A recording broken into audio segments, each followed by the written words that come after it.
Hello. Can you all hear me? Can you see me? I'm standing up. Great. Thanks for being here. Thank you to the Functional Forum team. Thanks for James Masco. This is a great gathering.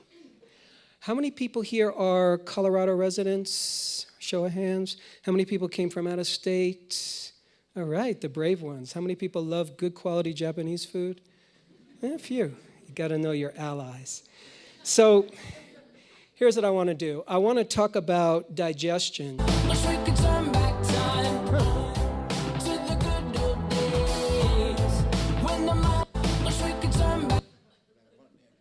Green, yeah. Life is good. Okay. So I want to talk about digestion from a mind-body energy approach. So I'm going to be a little bit more soft. We're going to try to combine science, psychology, a little bit of practical information when it comes to digestion. You know, I'm thinking back for a moment to the ancient Greeks. Apollo was the god of medicine and poetry. And I find that kind of interesting because I've always had a hard time separating out science from sort of the metaphoric mind. And my mind tends to work that way. So when I see digestion, I get excited because there's a science to it. And we're going to talk as well about, I guess it would be called the psychobiome. How is the content of my mind and emotions and thoughts and feelings and beliefs and everything that lives inside of me, how is that impacting how I digest, assimilate, and calorie burn a meal? So I'm going to try to do a little bit of the impossible in 15 minutes or less, which is expand how we view digestion. I would love to advance as best I can how we treat digestive concerns and maybe even share a few tips about what you can do to empower your own digestive experience. So that's kind of where I'm coming from. So for me, digestion is sort of beautifully complex, and it has a simple elegance to it. There's an old Arabian saying that goes, we eat ourselves sick, and we digest ourselves back to health. And that's kind of ancient. When I first heard that, I thought, kind of makes sense, kind of ties into the whole sense of that so much of immunity lives in the gut. So the gut is not just about digestion per se. So yes, it's taking our food, it's breaking it down. We take those breakdown products, it creates us, it gives us energy, it becomes our building blocks.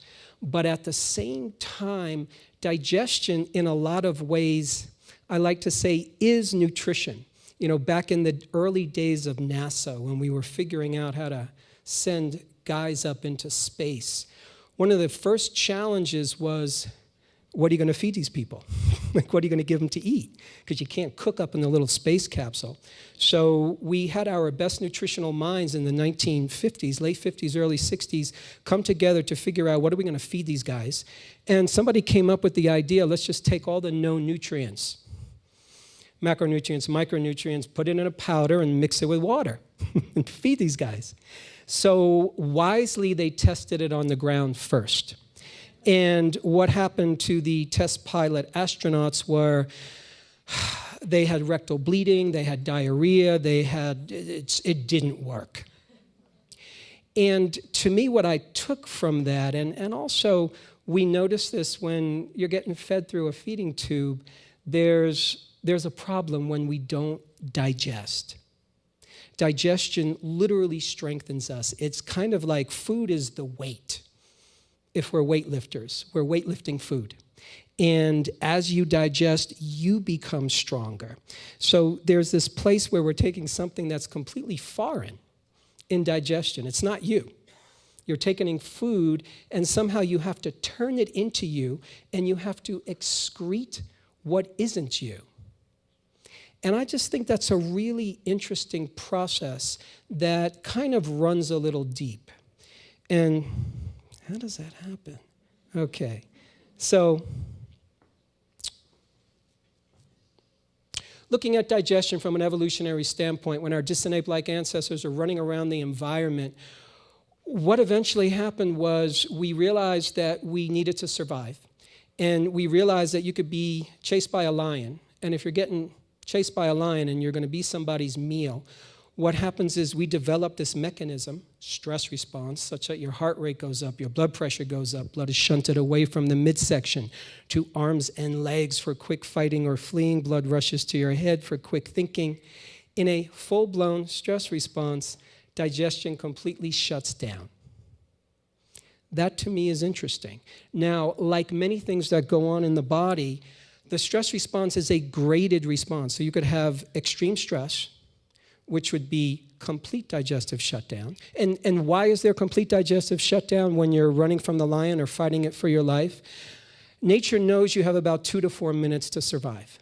So any good fight out in nature, either the lion's going to eat you, you're going to run away, you're going to defeat it. By the way, you're about a 500,000 calorie meal. You are fattening. So we have a few minutes to survive, and in that time, you don't need to waste your metabolic energy digesting your Dunkin' Donuts. All that metabolic energy wants to go into survival. Make sense? So what's fascinating is we could be eating the healthiest food in the known universe, and if you're not digesting it under that optimal state of digestion and assimilation, which happens to be the physiologic relaxation response, then you're not going to fully metabolize that meal. In fact, you will be excreting nutrition.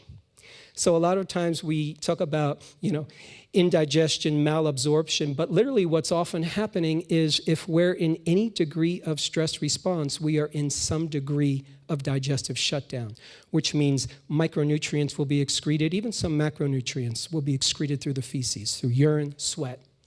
So point being, you could be eating the healthiest food on the planet, whatever that is, whatever you believe that is, but if you're not under the optimum state of digestion and assimilation, parasympathetic nervous system dominance, relaxation response, we're not getting the full value of that meal. To me, that's kind of profound because all of a sudden, it points back to me. What am I doing? What state am I in? What's happening in mind? What's happening in emotions? Early on in my career, I had a client who kind of turned my head around. This was, probably about 30 years ago.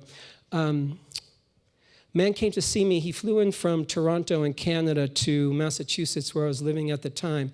Chinese medical doctor, living in Canada, originally born and raised in China, educated there in Chinese medicine. And he's coming to see me because he has over 20 years of just digestive complaints. Every time he eats a meal, he's in distress. And he has at his disposal everything in the universe to help him. Chinese medicine, Western healing, nothing works. So I'm kind of his last resort. And like any decent practitioner, one of the first questions I ask him is, so what do you eat? So here's what he tells me. Breakfast, on my way to the office, I stop by McDonald's, I have 2 Egg McMuffins, and I eat them in the car on the way to work. Great. How about lunch? Lunch, I get back in the car, I go back to the same McDonald's, 2 Big Macs, eat them in the car on the way back to the office. Got it. Dinner. Dinner on the way home, stop by, pick up pizza, pick up a Subway kind of sandwich, eat it in front of the TV. And I'm thinking in the back of my mind, I think I found your problem. And as I'm thinking that, on cue, he says to me, oh, by the way, I'm not changing anything I eat. I love my lifestyle. I love what I do. It all works for me. So I take a deep breath, and I said to him, I can help you. And my thought to him was, listen, what I would love for you to do is when you drive to McDonald's in the morning and get your Egg McMuffins, I want you to slow down, stop the car, take 5 to 10 long, slow, deep breaths, take about 15, 20 minutes, and eat your Egg McMuffins. For lunch, I want you to do the same thing. Have your Big Macs, slow down, put your body into a relaxation response.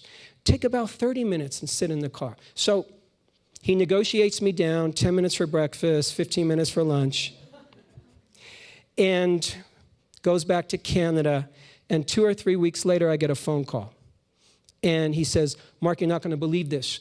After 20 years, my digestive distress is completely gone. And he says, you're not going to believe this. I hate Big Macs.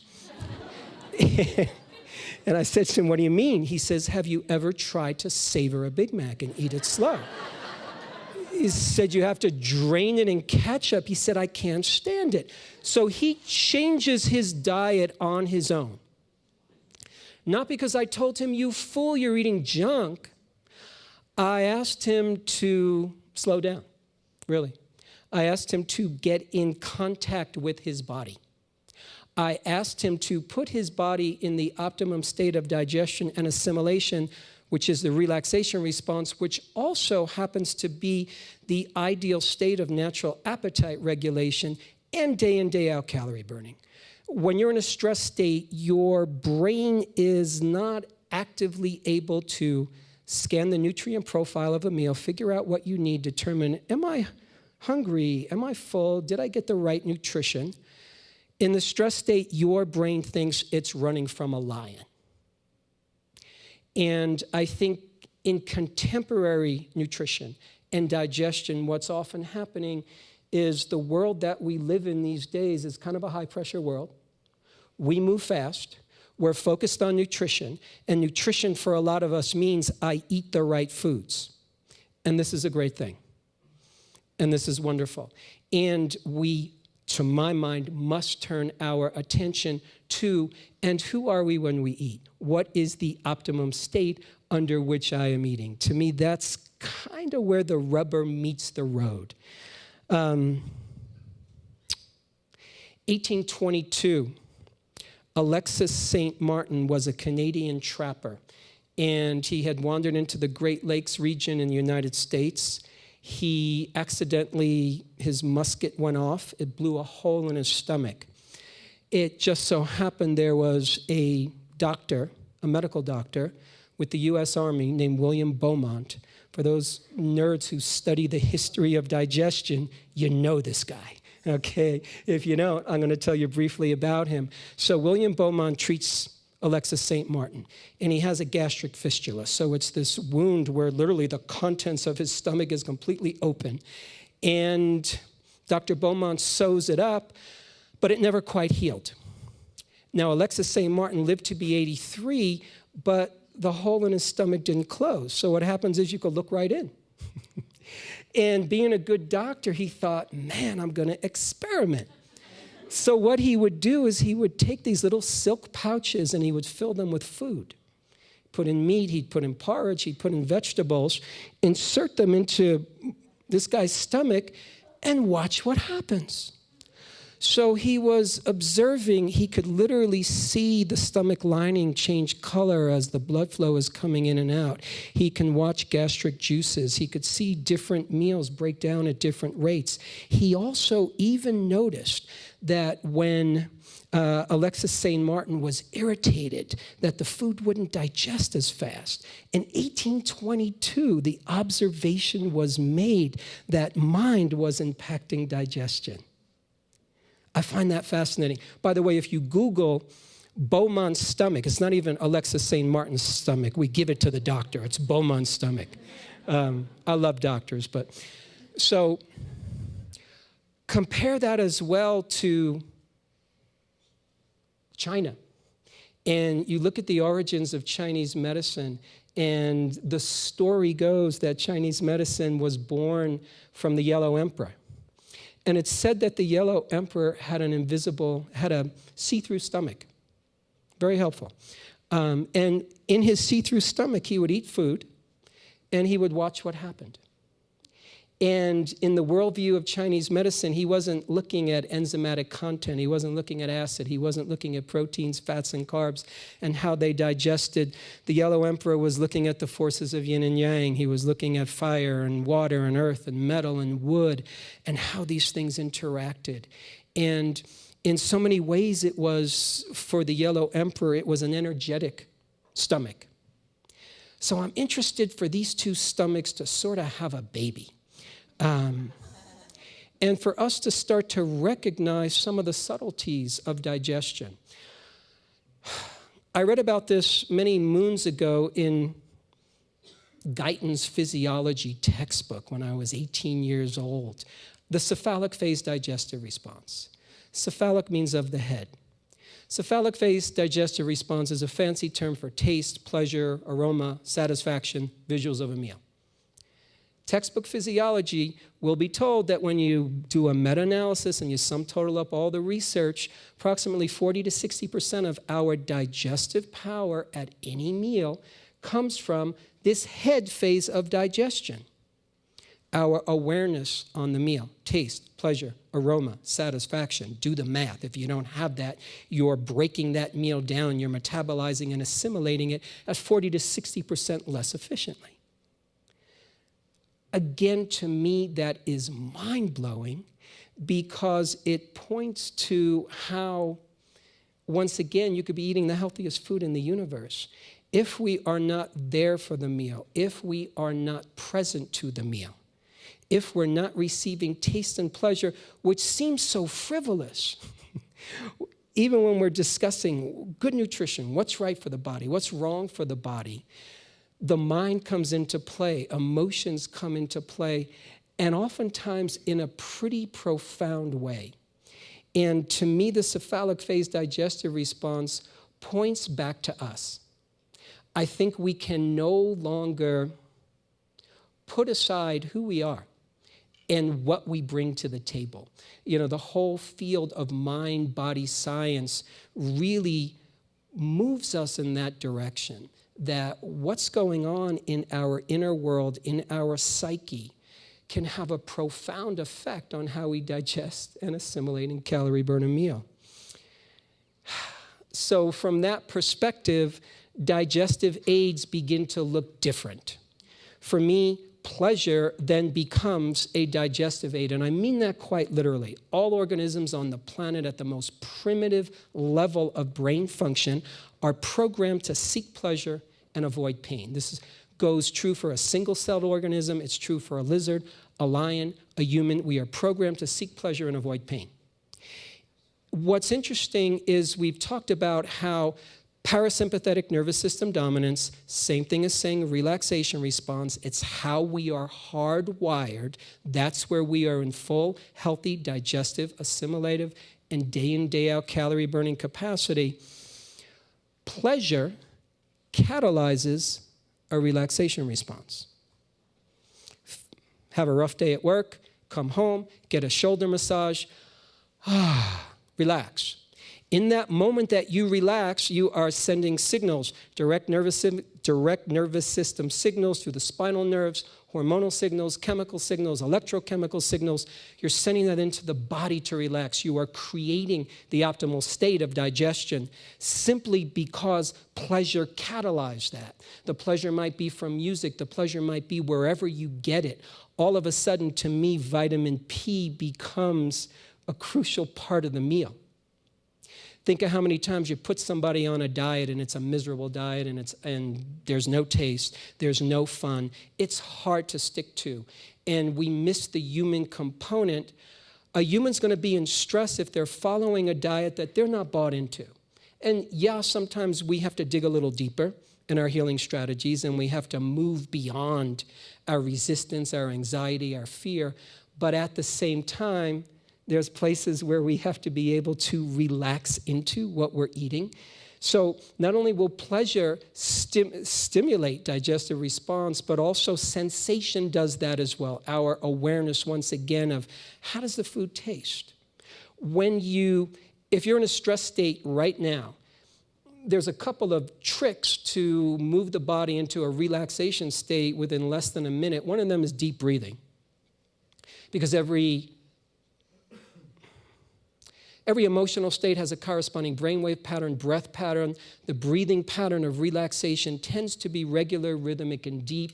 The breathing pattern of stress tends to be shallow, arrhythmic, and frequent. When you adopt the breathing pattern of relaxation, body relaxes. Digestion comes into play. It comes into full force. Another way to relax the body is simply to focus on sensation. So if you're really stressed out right now, and I asked you to just focus on the color of that window over there, and you focus on a sensation, the body relaxes. If you focus on the sounds of the birds outside, your brain will start to relax. The body starts to relax. So when we focus on sensation, i.e. don't multitask. Don't watch TV, be on the computer, have a conversation, and eat at the same time. That's kind of what I'm saying. Slow. It just so happens that the act of eating fast is a stressor for the body. Dietitians told us, like 30 years ago, that it takes the body approximately 20 minutes to realize it's full.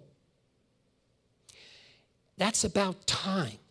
The body needs time. Digestion is so complex that the body wants some spaciousness. It wants time for a meal. Because in that time, it can scan the meal, determine the nutritional profile, see if you need to eat more, am I full, do I need more, what's happening?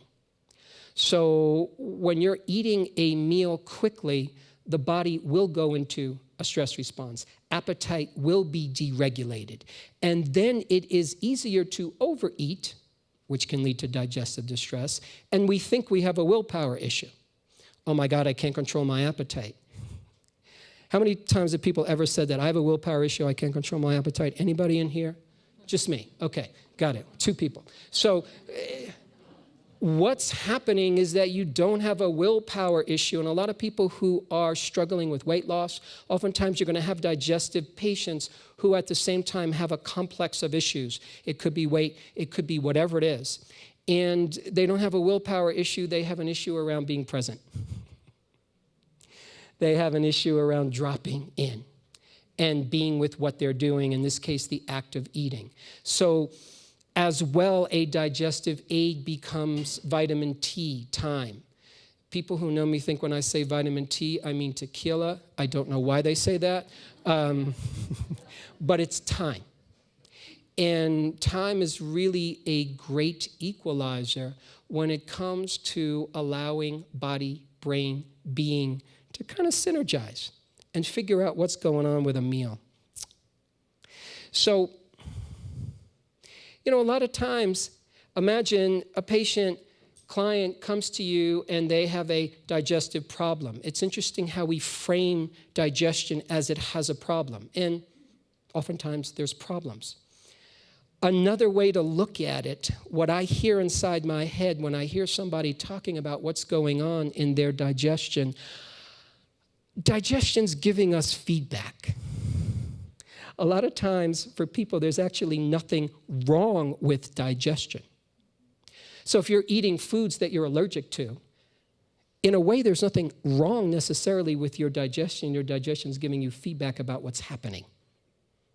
We don't always look at digestion in that way as this brilliant feedback mechanism. The average person immediately goes to, what's wrong with me? And really, when digestion is screaming, oftentimes it's what's right. It's giving us information. It could be about the foods we eat. It could be about the state under which we're eating it. It could be about other, organic causes that are going on in the body. But it's digestion giving us feedback. Enteric nervous system, brain in the belly, second brain, you've heard of it. There are as many neurons in the digestive system, nervous system, as there are nerves in your spinal cord, approximately 100 million. So that's a lot of brain power, right? And it's why we say, oftentimes, you'll say, wow, I had a gut feeling about that guy. We don't say I had an elbow feeling or a kidney feeling. It's a gut feeling. Because indeed, there's a tremendous amount of intelligence that's happening in the gut. And there's a lot of controversy around this. I remember hearing as a young man, it's like, oh, you only use like a few percent of your brain or 10% of your brain, and now that's being disproved. Oh, no, you use all your, come on, we don't use all the brain. And I think the same thing with the gut brain. I don't think we use all of it for feedback. And it's interesting because just as you can improve brain power, memory, cognition, etc., with more blood flow, which is really more oxygenation, the same way we can improve digestive capacity with breathing, with oxygen. Junior high school biology, food plus oxygen equals calorie burn. You must have oxygen to metabolize a meal.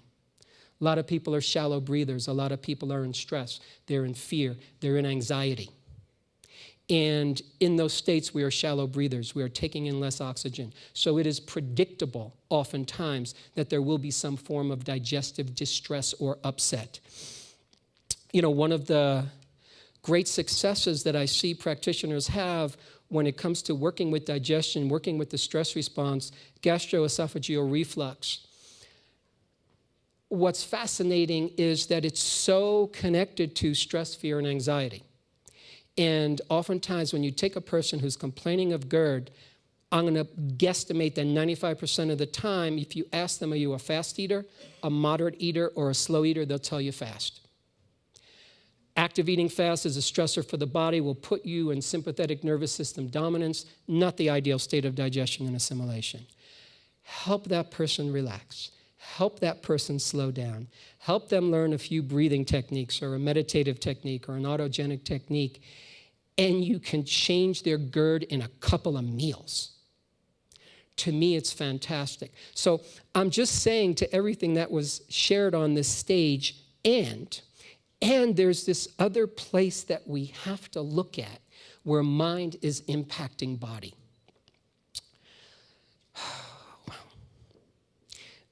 You know, Dr. Jill said, wow, I could spend 2 hours on the mind-gut connection. I think it's true. We can probably spend a couple of weeks on that one. I want to say this.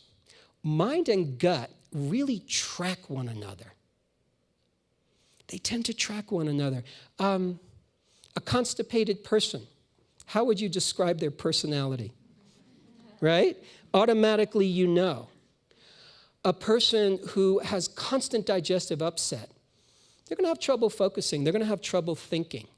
If you put me in a room and you started describing somebody's digestion to me, I could probably describe their personality and vice versa.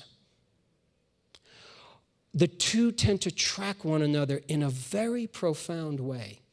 And where my mind goes with that, and look at how in language we use similar words for digestion as we do for mentation. Let me chew on that. Let me ruminate over that. Digestion and how we think, in a strange way, are very similar processes. Can you stomach your own life? I can't stomach that person. We're often describing our world in terms of how the digestive system works. And what I would like to suggest is there may very well be a metaphoric connection in there. And what I mean by that is, what I've noticed is that on one level, we're all learning to metabolize our journey, to metabolize your life. There's a lot that goes on in a human life that you have to digest, assimilate, excrete what doesn't work, and absorb what does. That kind of describes human life. And good, I got that. So from that place, we can start to look at something like post-traumatic stress. Post-traumatic stress, a real simple way to describe post-traumatic stress is that it's an intense stressor that we experience that was never metabolized. The stress still lives in the system. We didn't drop into relaxation response. You watch an animal in nature, and I've seen this in Africa, where you'll get a bunch of springbok and they're being chased by a hyena, and a hyena grabs one of them, and all of a sudden all the other ones relax. Your springbok, which is like a deer, it's getting eaten by a hyena, and all his family and friends, they're just now sitting around munching on grass because they know I ain't going to be eaten.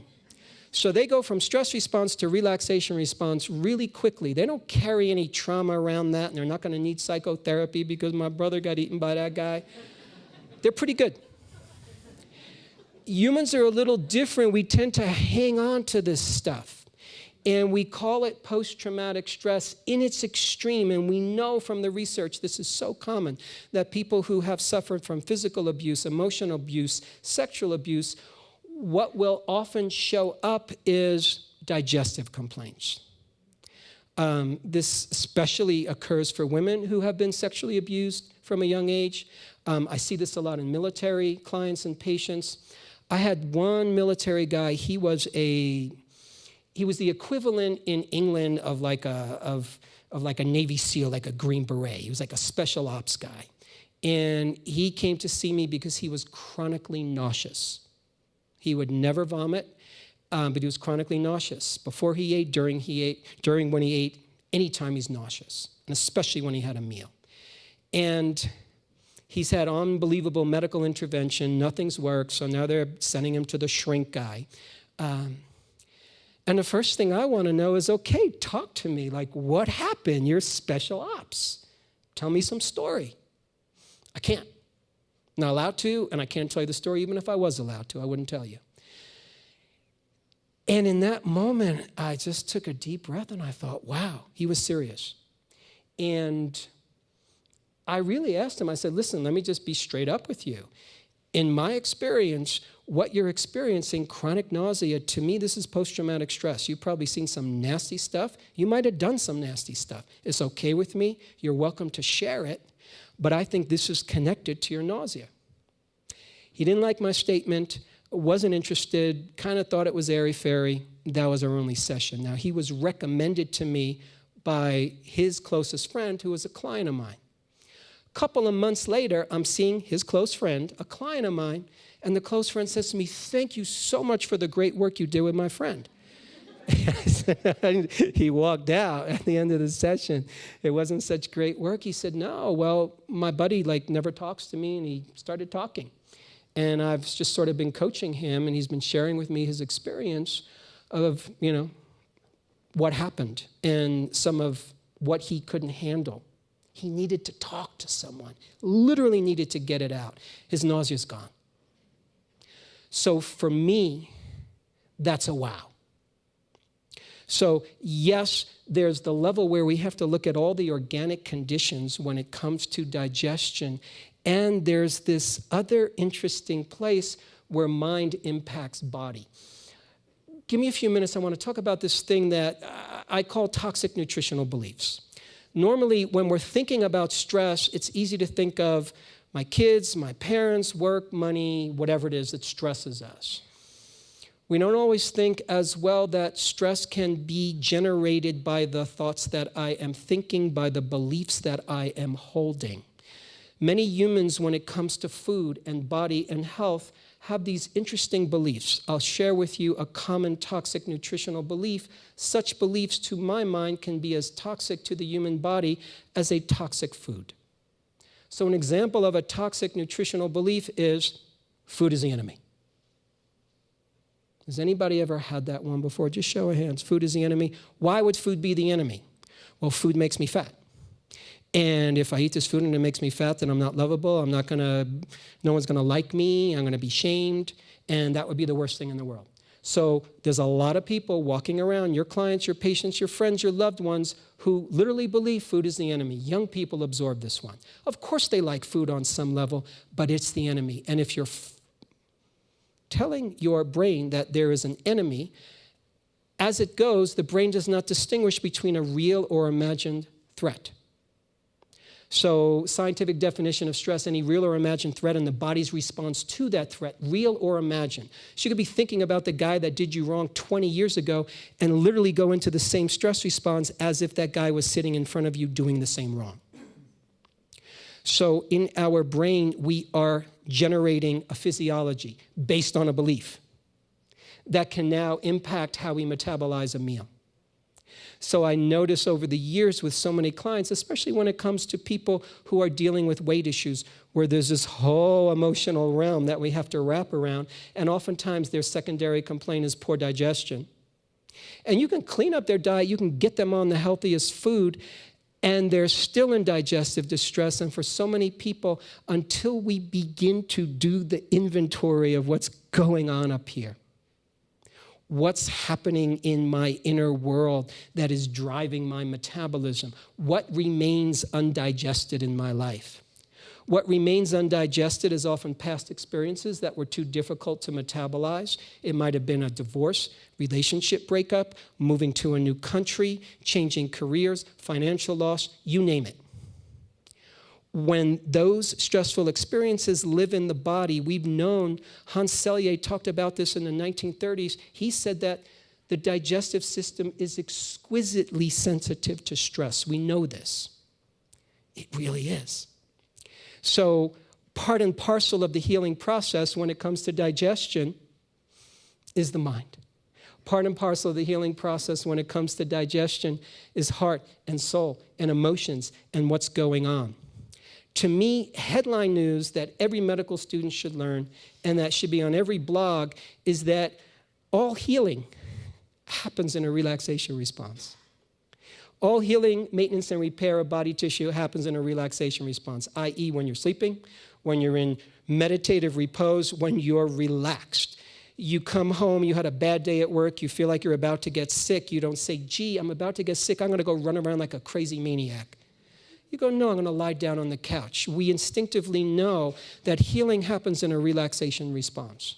So, to my mind, you can be doing the best strategies in the universe when it comes to healing a faulty digestion, when it comes to repleting a gut microbiome that's been depleted, and if we have not put ourselves in that optimum state of digestion assimilation and in the optimum state of healing, then we cannot fully get where we are trying to go, and we won't receive the full benefits of all the brilliant supplemental and medical strategies that we're doing if we're running around like crazy, if we aren't looking at our lives and saying, where are the places that I need to lean into more and relax into more? What are the difficulties that I need to metabolize? So mind, heart, and soul, that helps set the table for how we metabolize a meal. I hope some of this was helpful for you. Thank you so much. Thank you. Thanks so much for watching, and for more great clips like this, please subscribe to our YouTube channel. I've created a special free video just for you. It's called the 5 Steps to Becoming a Leader in Your Wellness Community, and it'll give you some of the starting points on how to position yourself as the leader in your zip code of your health community. All you have to do is click on the link below.